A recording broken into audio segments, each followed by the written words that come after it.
तेवढा पाऊस कंधार तालुक्यात एका दिवशी पडला. तुमच्या इथे किती पडला सर आमदार साहेब? हा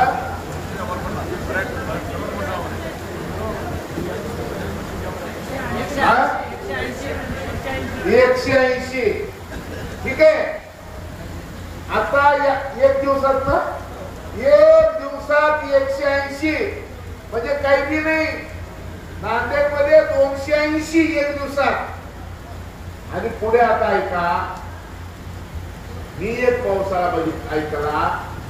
तुमच्याकडे जसं 180 पडला ना, तसं तुतीकोरीन नावाचा एक जिल्हा आहे तामिळनाडू मध्ये, तिथं एका दिवशी 960 मिलीमीटर पाऊस पडला.